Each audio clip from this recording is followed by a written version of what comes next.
Welcome back. This is Kyle with All in Survival, and today we're going to talk about fuel storage.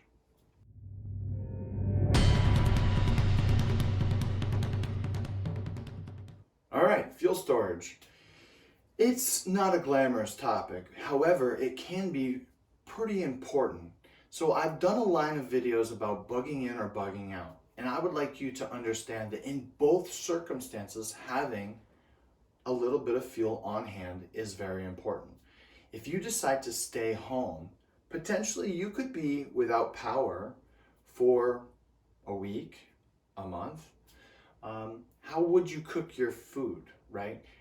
Would you be able to process and cook all of the food in your refrigerator and freezer before it all goes bad? These are difficult topics. So one of the things you can do is get a little tiny generator and just try to power the fridge and the freezer for 4 to 6 hours in a 24-hour period. Keep it cold enough, keep the doors shut, that your food will last longer. All right. The next thing that you might want to think about is, what if you needed to bug out? Do you have everything in your vehicle to be able to get where you're going? Now, I just did a video, I know you've seen it, where I transformed my truck into 1,000-mile range. Not everybody is going to take that extreme of a step. However, you should have some fuel.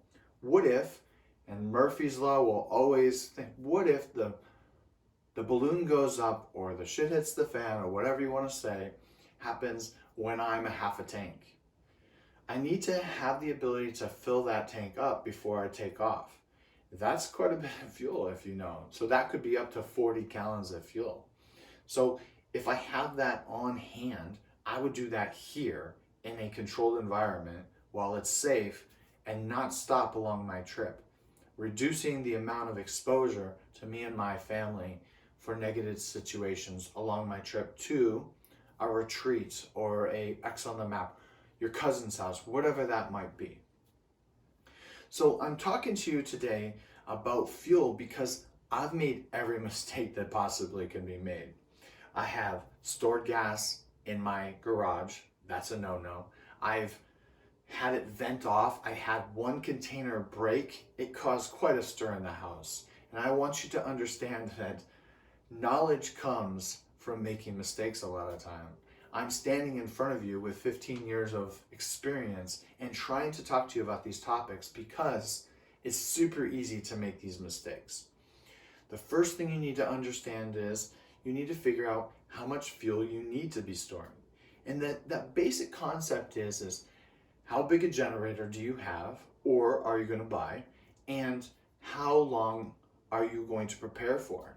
If you're only running your generator 4 to 6 hours in a 24-hour period, and you expect that you're only going to lose power for a week, potentially you could get away with 10 gallons, depending on the size of the generator. If you potentially think that something might happen where you might need longer than a week, you do the math, and that will determine how much fuel you need. On the opposite side, if you decide to bug out, you need to know that you have a certain distance to get to wherever that retreat is or that X on the map. You will have to always consider that it will happen at the worst possible time. Your tank in your vehicle will be at its lowest point that it normally ever is.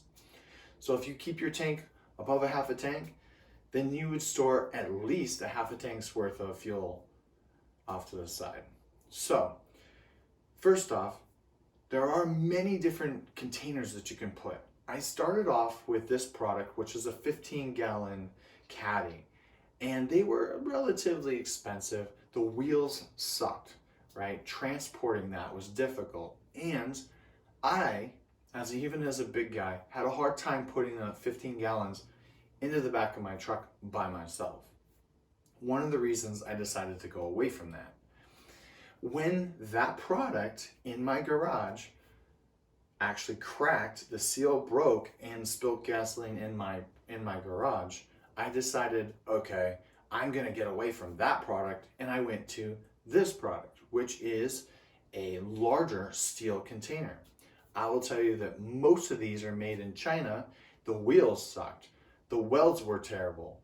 The fit and finish is not up to par. So I spent quite a bit of money on these, and I could never keep them in tip-top shape. I would work on them all the time, changing out the little tires, all kinds of things. Inevitably, when you need to use it, the tires will be flat and you will find that your seals failed and that there's water condensation inside your fuel. So how do we get away from that? The couple things that we can do is we can use cheaper plastic septic cans and we can rotate more often, or we can buy more expensive septic cans and we can put sta-bil in it and you could get up to 9 months. So I chose to go with the cheaper ones and rotate more often, but I'm going to be honest, this is something that's hard work. If you think you're going to just go out on a Sunday morning and pick up a 5-gallon jug and put it into your truck and do that 6 or 7 times, it's going to take you like an hour. You're going to spill it.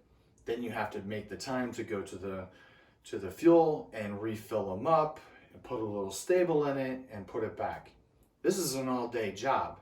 If you have the time, the effort, and the motivation to do that, then do it. You will always have fresh fuel on hand. If not, take the little time, do it right the first time. It's one of the reasons why, in my complicated, busy life, I decided to drop the kind of money that it would take to transform that truck into one big fuel storage system, basically, right? There is enough fuel in there to get 1,000 miles. That's 80 gallons of diesel fuel.